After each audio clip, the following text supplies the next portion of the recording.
Hola, bueno, ¿qué tal? Esta es la primera clase de Física Teórica 2, donde vemos mecánica cuántica. Ustedes ya tuvieron una primera exposición a la cuántica en Física 4 y acá se continúa y se extiende, se formaliza todo lo que vimos, lo que vieron ahí en Física 4. Bueno, mi nombre es Pablo Tamborenea, yo estoy a cargo de las teóricas de la materia y el jefe de trabajos prácticos es David Blanco, que les mandó un mensaje ayer, y tenemos varios ayudantes de cátedra, todos muy buenos. Entonces las teóricas son martes y viernes de 9 a 11 y después la práctica de 11 a 14 con los mecanismos que les contaba ayer David. Eh, este segundo cuatrimestre tiene 15 semanas, es una semana más corto que lo habitual. Empiezan las clases hoy y termina antes del fin de noviembre, el 27 de noviembre. Después David les va a dar bien el cronograma de los parciales, que van a ser dos, con recuperatorios al final del cuatrimestre, en diciembre.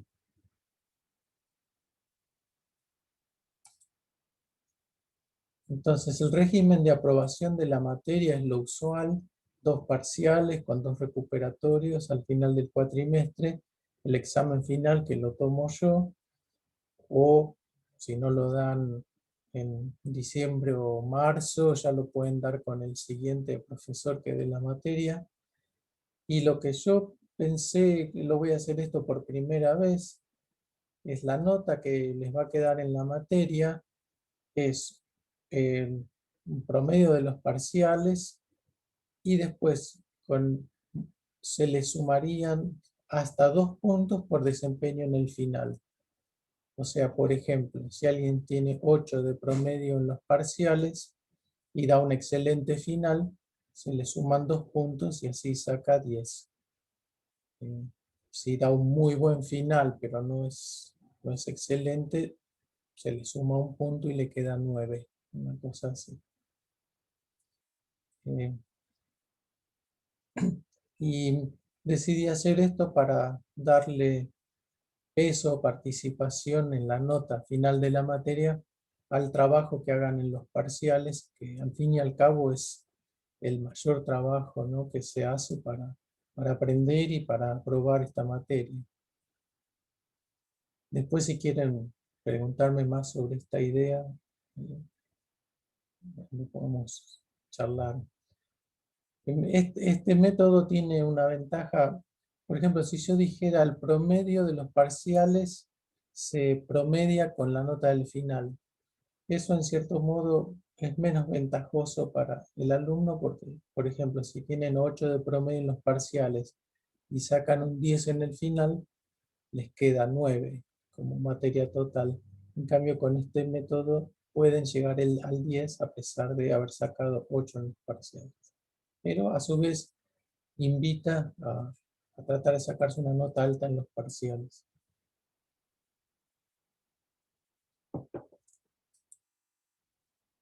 Bueno, les comento la bibliografía.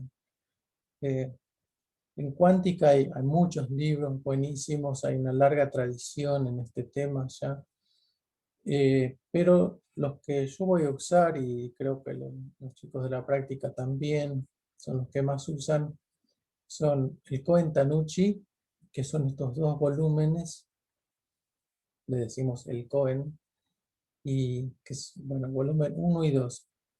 Son dos libros enormes, muy bien estructurados, muy detallados. Las cosas se plantean casi como si fuera un texto de matemática, en el sentido que es muy metódico y siempre se citan las justificaciones, se citan las ecuaciones anteriores, etc. Es mi libro favorito desde que cursé esta materia cuando yo hice la licenciatura acá en la UBA, ¿no? Después, con los años, se empezó a usar este otro libro que es anterior en realidad, cronológicamente, el Sakurai,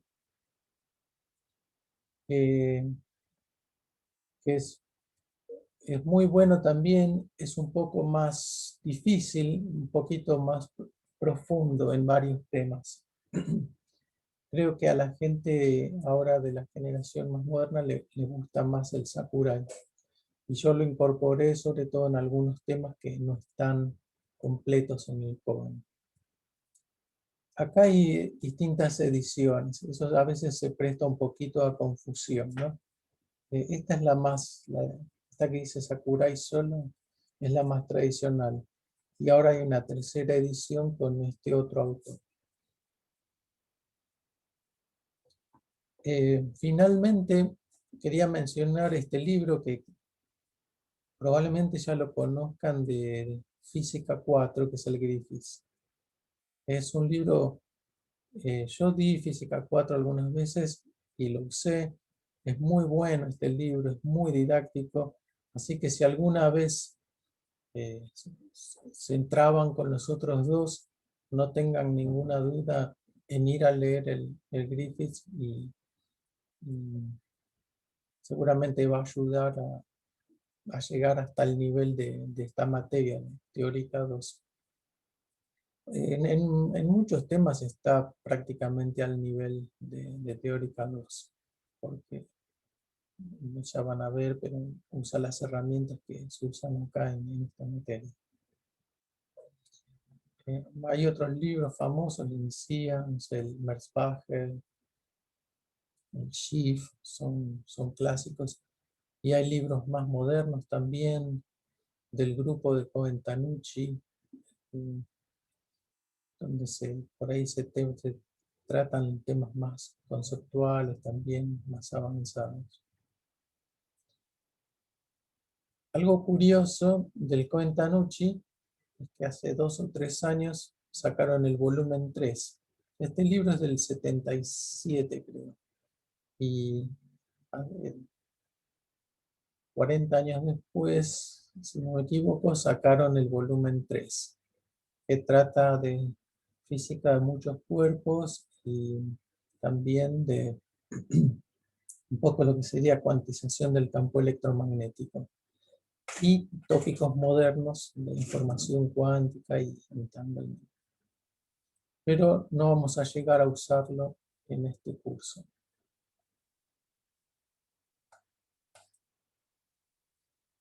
Bueno, tenemos una página web de la materia, como ya sabrán, contiene toda la información, cronogramas, programas, guía problemas, links a los videos de las teóricas y las prácticas, más bibliografía, etc.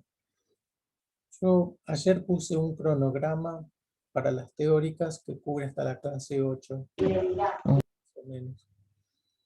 Lo que ya di esta materia, pero ahora no estoy seguro de con qué velocidad voy a ir con este formato virtual, ¿no? Con presentaciones de PowerPoint, porque las veces anteriores que di la materia era en el pizarrón y en el aula. Así que vamos a ver con qué ritmo avanzamos. David sí tiene práctica, porque ya dio esta materia el año pasado, así que no estamos totalmente inexpertos. Y ya colgué esta teórica, este PDF que están viendo, ya está puesto ahí en la página web.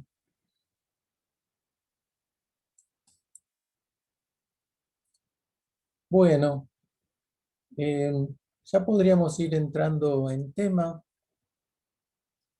La idea para esta semana es que yo voy a empezar directamente con el formalismo matemático y le pedí a David que en la práctica hagan un buen repaso de los problemas de física 4 y vean algunos sistemas importantes, ¿no? Como el átomo de hidrógeno y el oscilador armónico, que lo repasen en la práctica. Así que la teórica espero que no sea como dry, como muy seca, porque voy a empezar con la matemática, pero la idea es ya ir ganando tiempo mientras ustedes hacen el repaso de la parte más física que ya saben de física 4 sobre cuántica. Así que, bueno, acá puse de nuevo el Cohen.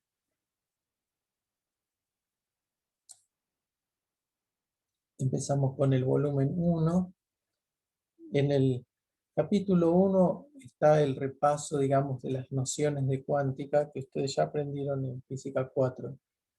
Y en el capítulo 2 empieza el formalismo de herramientas matemáticas.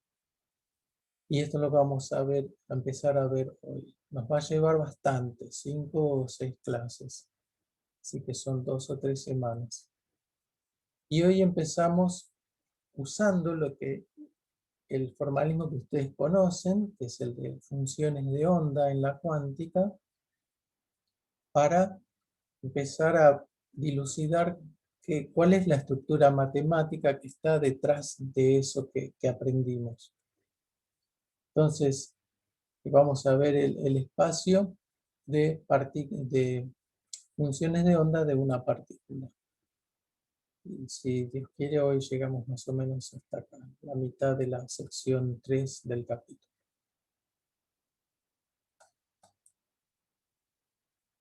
Bueno, entonces hoy vamos a hablar del espacio de Hilbert de funciones de onda de una partícula. Y acá saqué de la web una foto de Hilbert, que fue un gran matemático alemán, muy influyente a fines del siglo XIX y principios del siglo XX. Que fundó o fue protagonista del gran momento que tuvo la Universidad de Göttingen en Alemania, de donde salieron grandes matemáticos y físicos teóricos, en la época en que se desarrolló la cuántica, ¿no? Principios del siglo XX.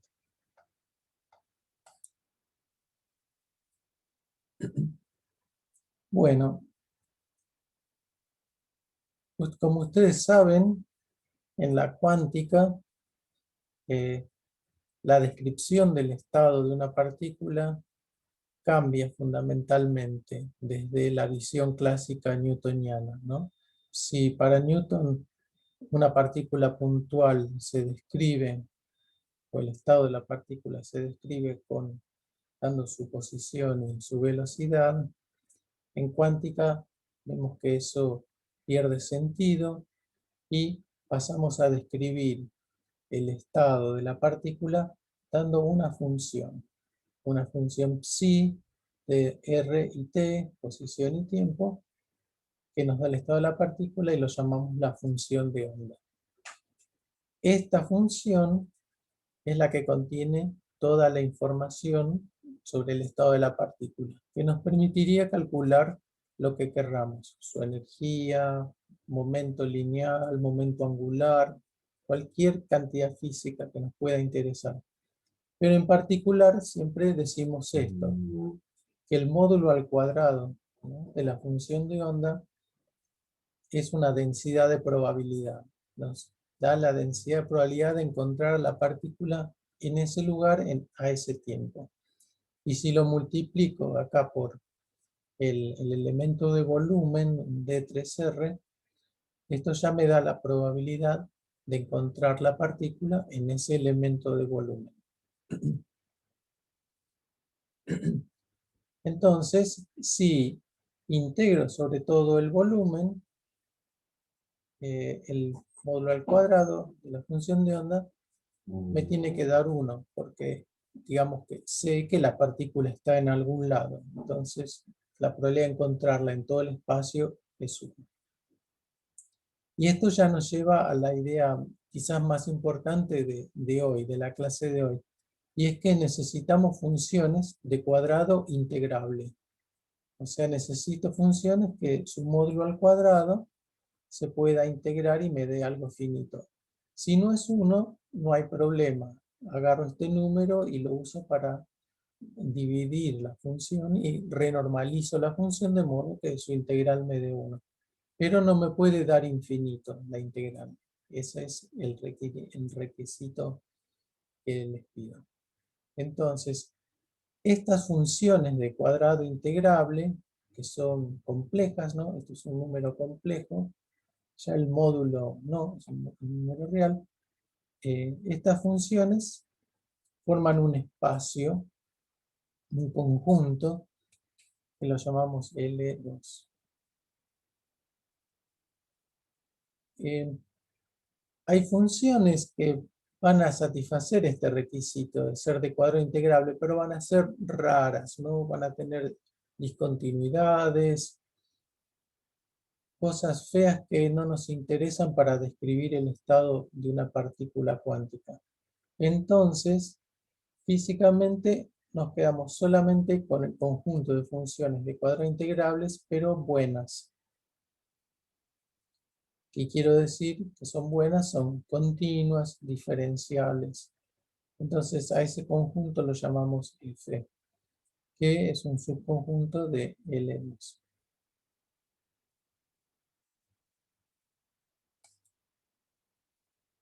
Por ejemplo, ustedes vieron muchos ejemplos de esto en física 4. ¿Qué pasa si tengo una partícula en un potencial que la confina tipo caja, ¿no? Unidimensional? Entonces, teníamos dos casos paradigmáticos, ¿no? El pozo infinito, que me confina en esta longitud L, y el pozo finito, que también confina, pero como tiene una altura que no es infinita, hay una cierta pequeña penetración de la función de onda en la parte de la barrera, decimos. Pero bueno, estos en rojo son ejemplos de funciones de onda que su cuadrado me da la probabilidad de encontrar a la partícula. Acá vemos que cuando el potencial se hace infinito, la función de onda inexorablemente cae a cero y no puede habitar, digamos, afuera del pozo. En un ejemplo así como este del pozo infinito, estas integrales no serían sobre todo el espacio, sino que se podrían eh, limitar al ancho del pozo que está permitido. En general siempre tenemos esta idea, ¿no? Que el laboratorio en el que estamos trabajando al final tiene un tamaño finito y no hará falta integrar sobre todo el universo. Bueno, estos son ejemplos. Estos son, los que vemos acá son el estado fundamental del pozo cuadrado infinito y del pozo cuadrado finito. Pero hay otros estados, como tenemos acá a la derecha, ¿no? Con distinto número de nodos. Estos estados no son cualquiera, son los autoestados del hamiltoniano que aprendimos a resolver en física 4. Con ellos uno puede expandir cualquier estado, como vamos a desarrollar en esta clase. Otro ejemplo, evolución de una función de onda al encontrar una barrera de potencial. La función de onda depende de la posición y del tiempo, así que en principio es una función que oscila, que evoluciona y se mueve en el espacio. Y este es un ejemplo importante eh, y básico, ¿no? De si tengo un potencial que es una barrera, y acá viene un paquete de ondas que describe que es la función de ondas, y se viene moviendo hacia la derecha. Cuando encuentra la barrera, choca, se deforma, desarrolla todas estos mínimos y máximos, y después se parte. Un paquete se refleja y otro se transmite. Y si yo hago la integral del cuadrado de esta función de onda, me tiene que dar 1, y acá también, pero la probabilidad, digamos, de encontrar la partícula se ha partido en 2, y hay que tener en cuenta los dos pedazos. Pero la norma el módulo al cuadrado de la función de onda se conserva y es siempre igual a 1, a pesar de que haga todas estas deformaciones y cambios.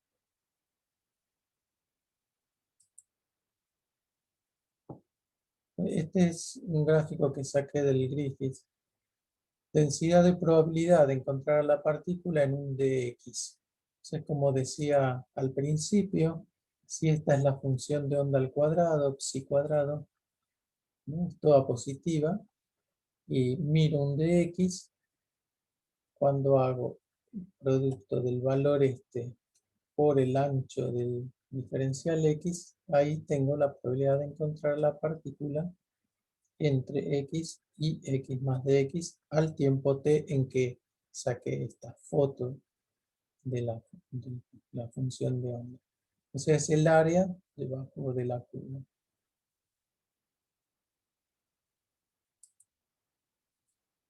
Bueno, esa fue un poco la introducción y recordatorio del concepto de función de onda.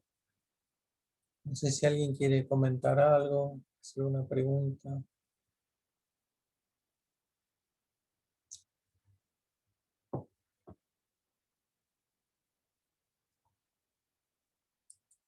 Bueno, Yo sí. tengo una pregunta. Todo bien. Sí, Eh, en la diapositiva en la que mostraste la función de onda que se chocaba con un obstáculo, sí.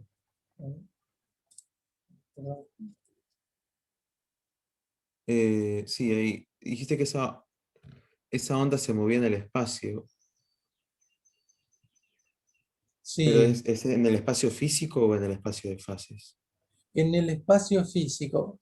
Acá tengo, ¿ven el eje horizontal? Es el eje X, la posición, ¿no? Es, Ujú. es un problema en una sola dimensión, que es un poco ficticio, Mm, ¿no? O sea, estamos sí, diciendo un espacio que es un eje nomás.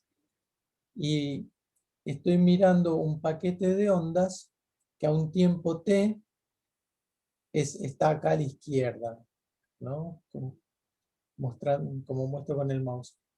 Está a la sí. izquierda y se mueve hacia la derecha. O sea, tiene momento lineal, y se está moviendo.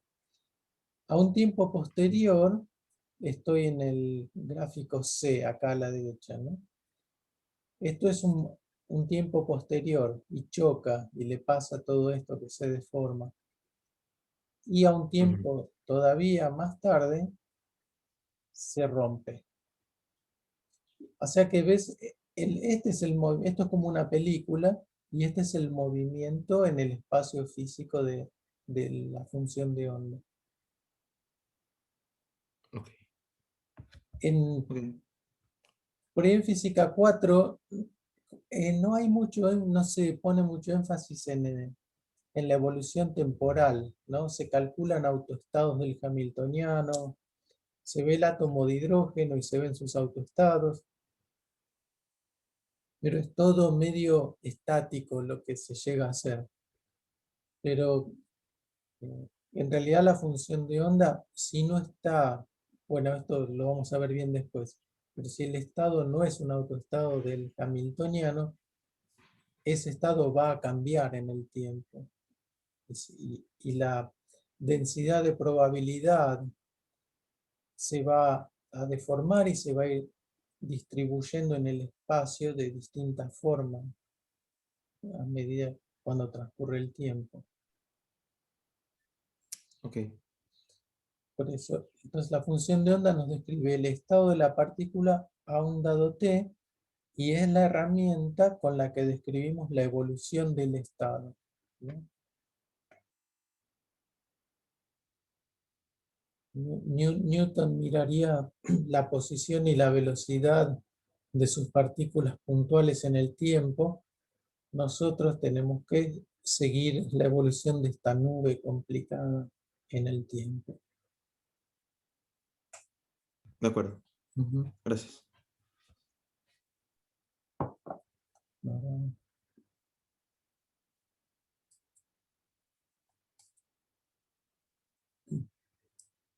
Bueno, entonces acá empezamos a formalizar estas ideas. Las empezamos a meter en una estructura matemática. Un espacio de Hilbert es un espacio vectorial, como vimos en Mate 1, ¿no? O en álgebra. Un espacio vectorial que además está equipado con un producto interno, también llamamos producto escalar, y eso me permite definir longitudes y ángulos.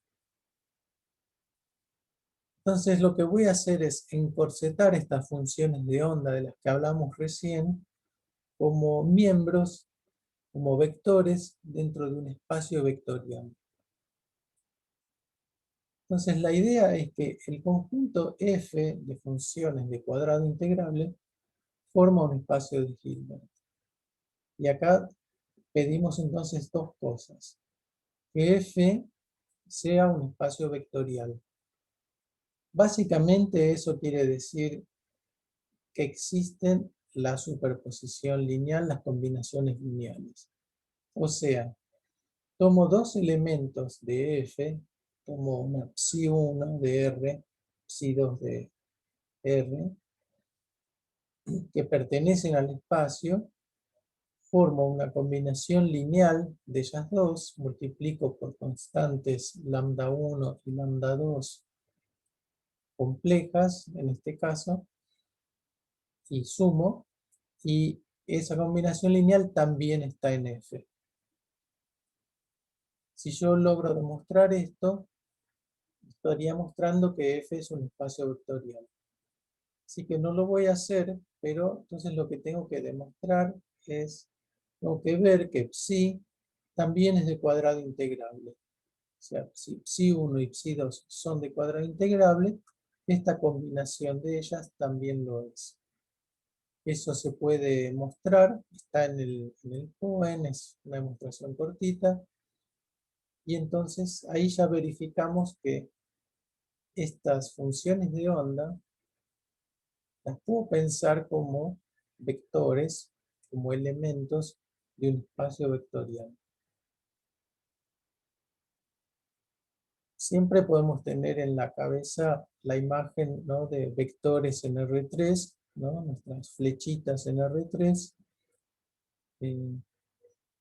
que se pueden combinar linealmente y uno vuelve a obtener un vector en R3.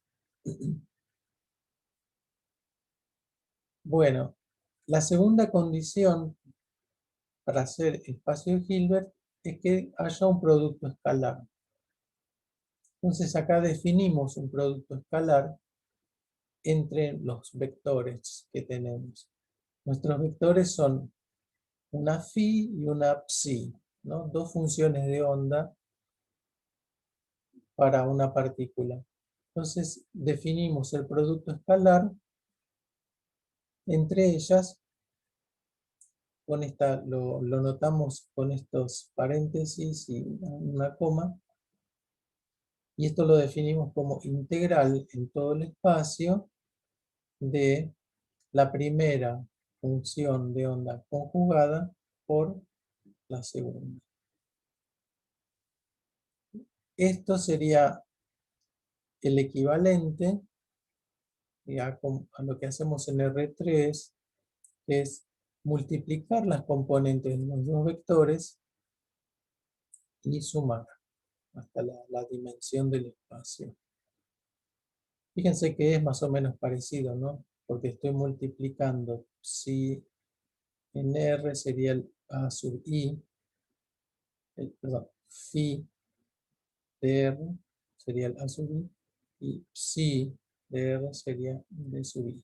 La I sería la posición R, y acá sumo sobre I, y acá integro sobre R. Entonces es parecido, pero el índice I pasa a ser esta variable continua que es la posición.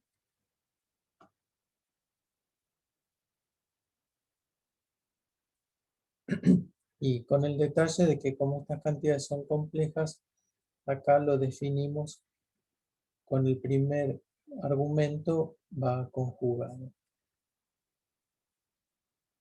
Bueno, esto es una Yo tengo definición. Sí, una pregunta. ¿El conjunto F qué sería? ¿El conjunto de soluciones de la ecuación de Schrödinger? no, es más que eso. Es el conjunto de todas las funciones de cuadrado integrable. Ah, perfecto. Ok.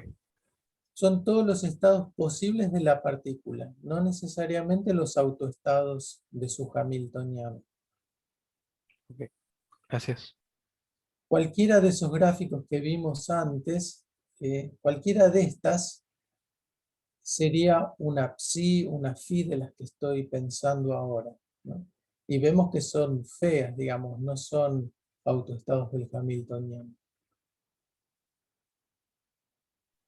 Pero sí está bien, es importante esa distinción.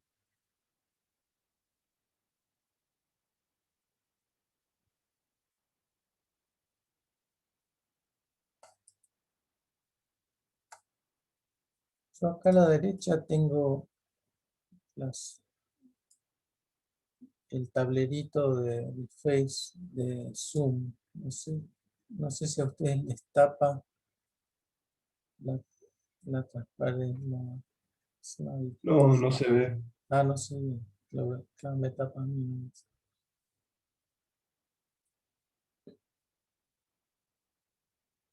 Bueno, acá analizo un poquito, de nuevo, muestro los paralelos entre el producto escalar en F, producto escalar de funciones de onda de cuadrado integrable, y los vectores en R3 que ya conocemos, ¿no? Del curso de matemática.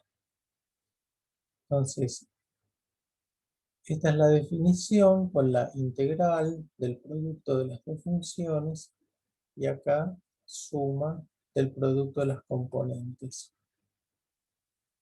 Producto escalar, se acordarán, entre dos vectores A y B. También al principio uno lo define de esta forma, ¿no? Módulo de un vector, módulo del otro, por el coseno del ángulo que forman. Y eso es equivalente a esta definición de acá arriba. Entonces la ortogonalidad, ¿no? El estar así a 90 grados, se definía pidiendo que el producto escalar sea cero, de modo que el ángulo entre los dos vectores sea pi sobre 2. Entonces la ortogonalidad es esto que tenemos en mente, ¿no? Estar en ángulo recto. Esta noción de ortogonalidad entonces pasa acá, la podemos extender pidiendo que el producto escalar de mis nuevos vectores sea cero. Entonces decimos que la función de onda phi y psi son ortogonales si su producto escalar es cero. Entonces tendría que hacer esta integral acá arriba y ver si me da cero. Pero esa es la definición de ortogonalidad para, dentro de este espacio F. Y eh, antes había mencionado esta idea de que el producto escalar me permite introducir o definir distancias, y eso tiene que ver con esto que vemos acá. El módulo de A es el producto escalar de A con el mismo raíz cuadrada, ¿no? Porque sale de esta fórmula de acá arriba, es la definición de producto escalar. En componentes eso lo escribimos como, bueno, suma sobre las componentes de las componentes al cuadrado. Y sacamos raíz. O sea, es el producto de escalar de A consigo mismo. Entonces, esto me da la norma o el módulo del vector A en forma geométrica, como ya conocemos. Y entonces lo mismo digo acá en el nuevo espacio F. Digo, la norma de psi va a ser el producto escalar de psi consigo mismo, raíz cuadrada. Entonces, acá, si vamos a la definición, acá arriba, y hago psi consigo mismo, tendría psi conjugado por psi. Entonces, ahora vuelvo acá abajo, ¿no? Producto escalar de psi consigo mismo es la integral en todo el espacio del módulo al cuadrado de psi, porque es psi conjugado por psi, es el módulo al cuadrado. Y esto claramente ya me da un número real, porque el módulo es real y positivo.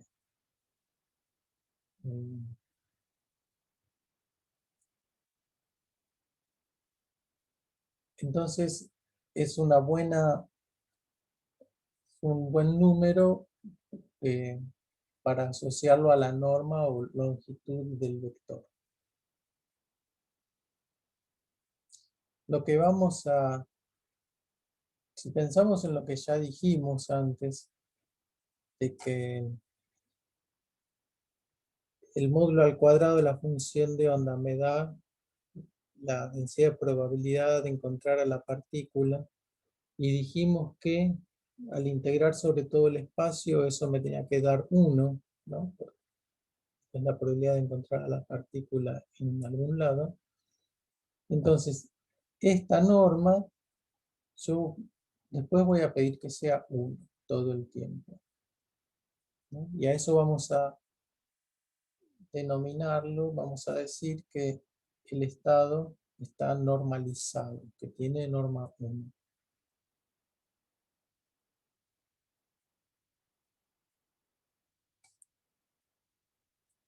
Bueno, hay propiedades del producto escalar que son las siguientes. Si yo hago producto escalar de phi con psi, acá está la definición, y puedo demostrar estas propiedades que tengo acá abajo. En primer lugar, si doy vuelta a los argumentos, ¿no? Hago psi, phi, me da igual, pero tengo que conjugar, ¿no? Se ve bastante fácil porque si doy vuelta, phi y psi, acá me va a quedar psi conjugado por phi. Bueno, esta es una primera identidad. Y lo siguiente es que acá voy a hacer producto escalar de phi con una combinación lineal de dos psi. Una psi 1 y psi 2 con coeficientes, lambda 1 y lambda 2. Se puede demostrar metiendo acá, ¿no?, como segundo elemento esta combinación lineal, que esto es como que distribuye. Hay linealidad, entonces puedo hacer, me queda finalmente la combinación lineal de los productos escalares, de phi con psi 1 y phi con psi 2, con los coeficientes que tenía acá dentro del producto escalar. Entonces, en este sentido, digo que el producto escalar es lineal en el segundo argumento. O sea, se distribuye todo y salen las constantes tal como estaban. Es lineal. Ahora, si hago producto escalar de una combinación lineal de phi 1 y phi 2 con otra, o sea, la combinación lineal ahora la tengo en el primer lugar, ¿no? En el primer casillero del producto escalar. Acá también funciona más o menos la linealidad, se me parte, ¿no?, en una suma de términos, pero el coeficiente sale conjugado. Lambda 1 conjugado y lambda 2 conjugado. Y eso se ve, ¿no? Porque uno acá en el primer lugar puso la combinación lineal conjugada y ahí ya conjugó las constantes y salieron conjugadas. A esto lo denominamos ser antilineal en el primer argumento. Entonces esas son dos propiedades que no hay que olvidarse del producto escalar.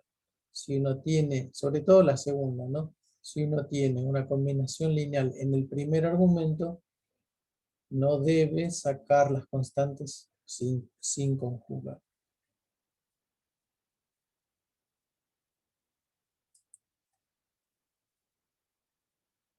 Bueno, ya estoy por pasar al intervalo, pero voy a introducir esta idea. Bueno, entonces hasta acá recordamos qué son las funciones de onda, qué rol juegan, ¿no? Como cédula de identidad, como identificación del estado de una partícula. Y vimos que puedo pensar esas funciones de onda como si fueran miembros de un espacio vectorial. O sea, puedo hacer, eso lo principal que quiere decir es que puedo hacer combinaciones lineales de funciones de onda y me vuelven a dar una función de onda válida que puede describir el estado de una partícula también. Y lo segundo importante es que introducimos el producto interno, producto escalar, entre esas funciones de onda, que me permite definir la norma de los estados. Y como vamos a ver, es fundamental en todo el formalismo de la cuántica. Y lo que viene ahora es el segundo ingrediente importante, que son los operadores. Las funciones de onda me describen el estado del sistema, pero tenemos cantidades físicas. Tenemos la energía, la posición, momento angular, y hay otras que necesito introducirlas en el formalismo de alguna manera. Bueno, van a entrar en el formalismo como operadores lineales.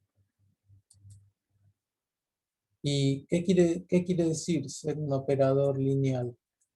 Bueno, esa cantidad física A es un operador, algo que toma un estado, una función de onda psi de R, y me lo manda, le asigna una psi prima de R. ¿Está bien? Normalmente lo escribimos así. A aplicado a psi es psi prima. Entonces repito que A puede ser la energía, que entonces sería el operador hamiltoniano, o la energía cinética, el momento, etc. ¿Y qué quiere decir que el operador es lineal?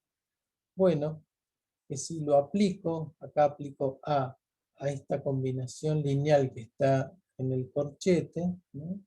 Lambda 1 psi 1 más lambda 2 psi 2, A entra en la combinación lineal, salen las constantes, se separa la suma en dos términos, entonces me queda que A lo llevo hasta aplicarlo en las funciones de onda que estaban en la combinación lineal y las constantes salen.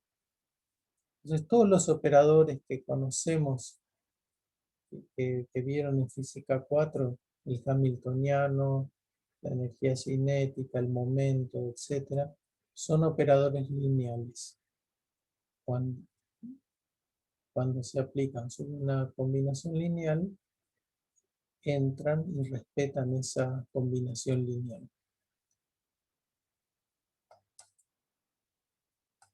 Bueno, voy a parar ahora Hago un intervalo. Así descansamos un cachito.